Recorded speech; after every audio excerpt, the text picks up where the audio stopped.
देविका के अंधेरे कुएं में नीचे गिरते ही मानव तेजी से देविका की ओर भागा। नागराज ने मानव के ऊपर एक के बाद एक कई तीर बरसाए, लेकिन मानव इतनी स्पीड में भागा कि नागराज का एक भी निशाना नहीं लगा और अगले ही पल मानव देविका के पीछे अंधेरे कुएं में कूद गया। किसी को कुछ समझ में नहीं आ रहा था कि मानव क्या करने वाला है। ये देखकर प्रदीप और विवान एकदम भौचक्के के रह गए। मानव को देविका के पीछे गए अभी पल भर भी नहीं हुआ था कि दीवार में से एक तेज रोशनी निकली और विवान की आंखें बंद हो गईं। रोशनी की चकाचौंध से नागों की आंखें बंद हो गईं और नागराज का निशाना भी चूक गया। तभी पूरा किला तेज आवाज से गूंज गया। नाग थोड़े डरे सहमे से नजर आ रहे थे। प्रदीप अपने कंधे के घाव को पकड़े हुए दीवार की तरफ देखा तो चौंक गया और अपने मन में ही बोला, ये नहीं हो सकता, ये तो महायुद्ध छिड़ने वाला है। अगले ही पल अंधेरे कुएं में से किसी पक्षी के चिल्लाने की आवाज आई और नागों के अंदर छटपटाहट मच गई। पक्षी की आवाज सुनकर विवान ने दीवार की तरफ देखा तो वहां अंकित गरुड़ की मूर्ति गायब थी। विवान तेजी से पलटा और अंधेरे कुएं की ओर देखने लगा। अचानक कुएं में से तेज हवा आई और एक उड़ता हुआ तीर आकर नागराज के हाथों में लगकर उसके पर खच्चे उड़ा गया। विवान ने नजर उठाकर देखा तो गरुड़ की पीठ पर सवार होकर मानव और देविका हवा में उड़ रहे थे। जब तक नागराज संभलते, मानव एक के बाद एक तीर उसके हाथ पैर पर मारता जा रहा था। गरुड़ हवा में तेजी से उड़ते हुए आए और सांपों के ऊपर हमला कर दिया। गरुड़ ने पंजे से नाग के ऊपर हमला किया, लेकिन उनके नाखून से एक भी खरोच नागों पर नहीं आई।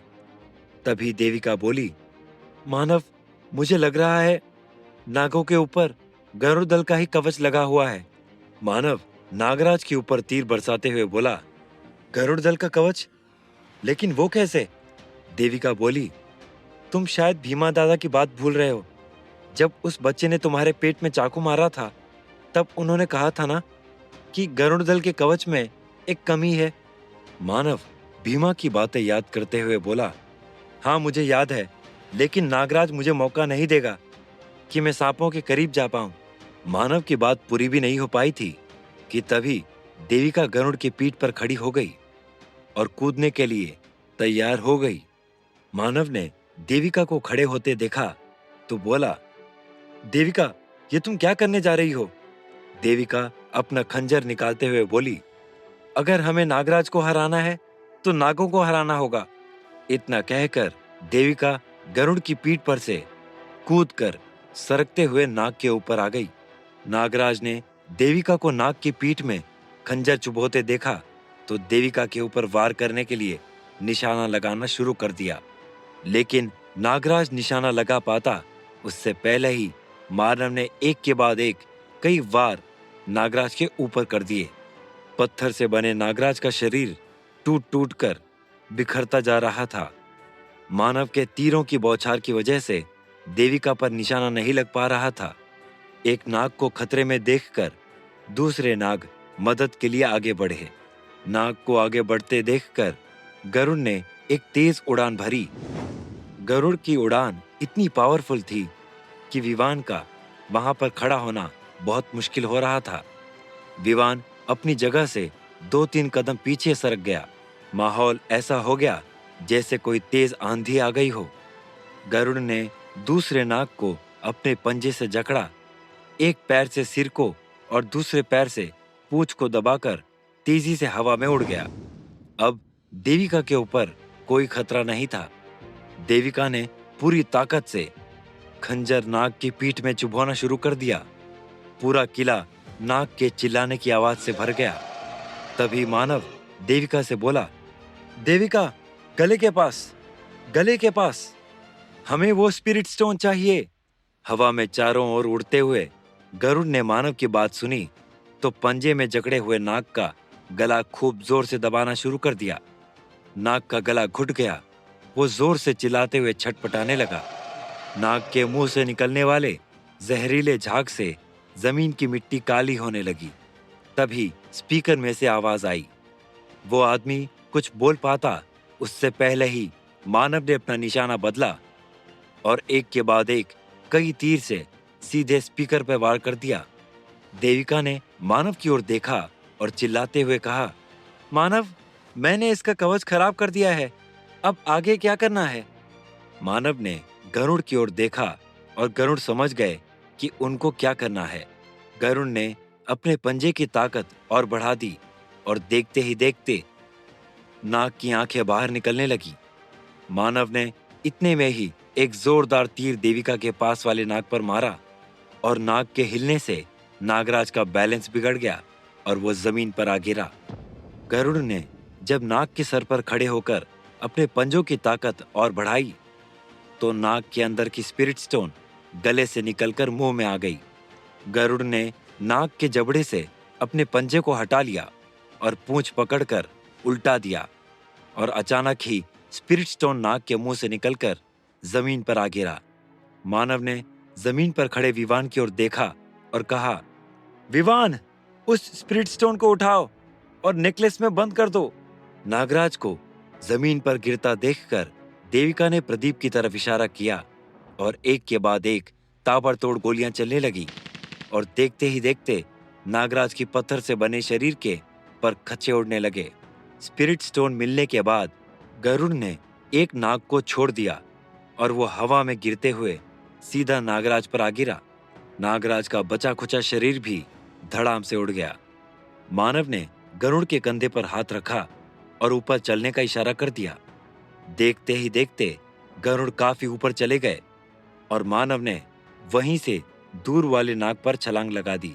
अगले ही पल मानव उड़ते हुए आया और सीधे जाकर नाग की गर्दन पर कूद गया। गर्दन पर गिरने की वजह से नाग को जोर का झटका लगा और स्पिरिट स्टोन मुंह से निकलकर बाहर आ गिरा। मानव उठकर खड़ा हुआ और स्पिरिट स्टोन को उठाकर विवान की ओर उछाल दिया। मानव ने देविका की ओर देखा और पूछा, देविका, तुम ठीक हो? देविका ने हाथ पैर छिलने के निशान दिखाए और कहा, बस यही लगी है, बाकी तो सब ठीक है। मानव देविका के हाथ को देखने के बाद आगे बढ़ा और घुटनों के बल बैठकर नागराज के पत्थरों के टुकड़ों को उठाकर किनारे फेंकने लगा।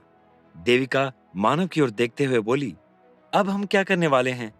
मानव ने जमीन पर पड़े दोनों नागों को देखा तो दोनों चुपचाप जमीन पर पड़े हुए थे और हाँफ रहे थे। मानव ने प्रदीप को देखा और कैमरे की ओर इशारा कर दिया। प्रदीप ने पास में खड़े शूटर की ओर देखा और गोली चलाने का इशारा कर दिया। शूटर्स ने एक के बाद एक कई गोलियां चलाईं और एक एक करके सारे कैमरों को उड़ा दिया। मानव ने देविका की ओर देखा और कहा, अब हमें कैसे भी करके इस आदमी को ढूंढना होगा। विवान मानव के पास आते हुए बोला, लेकिन हम इसे ढूंढेंगे कैसे? मानव ने ऊपर खड़े शिवेंद्र की ओर देखा और चिल्लाते हुए पूछा, क्या तुम यहाँ का नक्शा जानते हो? शिवेंद्र ने अब तक मानव की जो कारस्तानी देखी थी उसकी कुछ भी जवाब देने की हिम्मत नहीं हो रही थी। वो मानव की ओर देखते हुए बोला, हाँ, मैं जानता तो हूँ, लेकिन ज्यादा नहीं जानता हूँ, थोड़ा बहुत ही जानता हूँ। मानव बोला, तो नीचे आ जाओ, थोड़ा तुम बता देना, वही हमारे लिए बहुत होगा। शिवेंद्र नीचे आया तो मानव के पास खड़े गरुड़ को देखकर डरते डरते चुपचाप किनारे जाकर खड़ा हो गया। मानव बोला, अब हमें कहां से शुरुआत करना चाहिए? शिवेंद्र सामने वाले दरवाजे की तरफ जिधर से नागराज आया था उधर की ओर इशारा करते हुए बोला, इस दरवाजे से अंदर जाने पर हमें आगे की चीजें मिलेंगी, वहीं पर हमें बाकी सारी चीजें मिलेंगी और शायद वो आदमी भी। मानव ने विवान की ओर देखा और देविका, प्रदीप सबको बुलाकर दरवाजे की ओर चलने का इशारा कर दिया। मानव ने आगे बढ़कर गरुड़ के माथे पर प्यार से हाथ फेरा और फिर दीवार के पास आकर नेकलेस के एक टुकड़े को निकाल लिया। मानव ने एक शूटर को अपने पास बुलाया और कैमरे में लगी लाइट को फोड़ने के लिए कहा और फिर गरुड़ की ओर देखा। गरुड़ ने पास में पड़े नागों को देखा और पंजे में पकड़कर अंधेरे कुएं के पास ले जाकर फेंक दिया। कमरे में अंधेरा होते ही मानव बाहर निकला और देविका भी उसके साथ ही चल दी। मानव कमरे को पार करके एक गलियारे में आया तो सन्नाटा पसरा हुआ था। थोड़ा और आगे जाने पर मानव की नजर एक केबल वायर पर पड़ी। मानव आगे बढ़ता ही जा रहा था कि तभी विवान बोला, मानव, मुझे आगे रेडिएशन मिल रही है, हमें सावधान रहना चाहिए।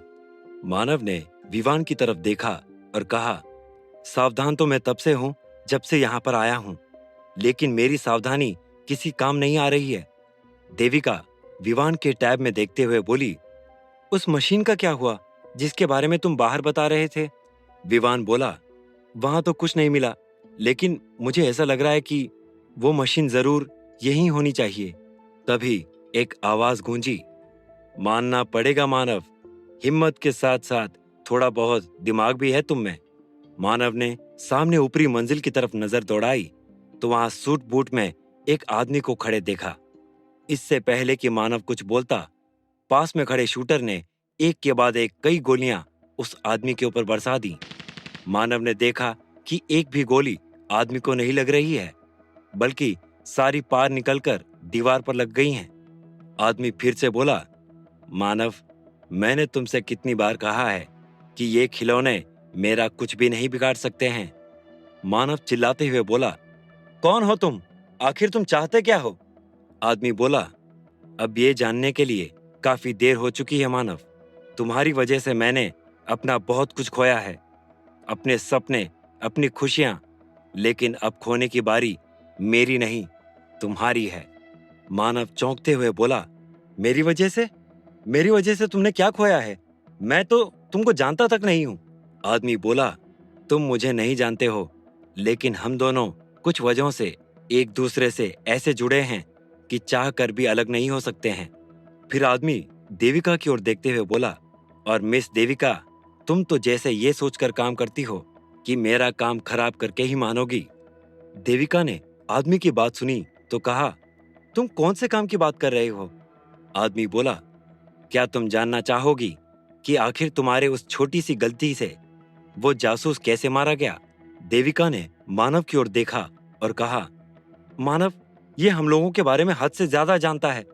आदमी आगे बोला, मिस्टर मानवेंद्र, क्या हो जाता अगर तुम अपना कुछ खून या डीएनए रिसर्च के लिए दे देते तो? दुनिया पर ऐसी कौन सी आफत आ जाती? मानव सख्ती से बोला, दुनिया पर कौन सी आफत आती ये तो पता नहीं, लेकिन मैं किसी ऐसे आदमी को अपना डीएनए नहीं दे सकता हूं जो उसका दुरुपयोग करे और जो उसका यूज गलत कामों में करे। आदमी चिल्लाते हुए बोला, तुम मूर्ख हो मानव, तुम्हारी इन्हीं बचकानी बातों की वजह से तुम्हारा भाई तुमसे दूर हुआ। तुम्हारी वजह से विश्वेश को मरना पड़ा, वराहनगर की ईंट से ईंट बजानी पड़ी, और तुम्हारा भाई, तुम्हारी दोस्त प्रतीक्षा तुम्हारे खिलाफ हो गए। आदमी आगे बोला, लेकिन मुझे तुम्हारा शुक्रिया भी अदा करना चाहिए। मानव बोला, शुक्रिया किस बात के लिए? आदमी बोला, अगर तुम डीएनए देने के लिए मान जाते और हमें डीएनए दे देते तो आज हमें वो सब ना मिलता जो मिला है। मानव चौंकते हुए बोला, ऐसी कौन सी चीज है जो तुमको मिल गई है? आदमी बोला, स्पिरिट स्टोन। स्पिरिट स्टोन मानव, वही जो मेरे पास भी था, लेकिन उतना नहीं था जितना कि मुझे जरूरत थी। इसलिए मुझे तुम्हारे भाई और तुम्हारी दोस्त को अपने साथ मिलाना पड़ा, और देखो, आज तुम मेरे लिए स्पिरिट स्टोन ले आए हो। मानव हंसते हुए बोला, तुम जो भी हो बहुत गलत फहमी में हो, तुम कभी भी इस स्टोन को नहीं पा सकते हो। आदमी ने मानव को एक स्क्रीन दिखाई और देविका को देखते हुए बोला, ये पुष्पेंद्र की लड़की है। इधर मैंने पुष्पेंद्र को धमकी दी और उधर वैक्सीन की वजह से हजारों जानें गईं। फिर एक मशीन को दिखाते हुए आगे कहा, इस मशीन में अगर टाइम पर स्पिरिट स्टोन ना लगी तो तुम्हारे भाई के साथ साथ इस बिल्डिंग में मौजूद सभी लोग बूम, और फिर इस शहर में एक भयानक भूकंप। मानव ने गौर से देखा तो मशीन के पास में ही राघव और प्रतीक्षा खड़े हुए थे। क्या देविका पुष्पेंद्र की बेटी को बचा पाएगी? क्या मानव दे देगा स्पिरिट स्टोन? क्या है इस मशीन में जिसकी वजह से आ सकती है तबाही? जानने के लिए सुनते रहिए पक्षी राज, सिर्फ और सिर्फ पॉकेट एफएम पर।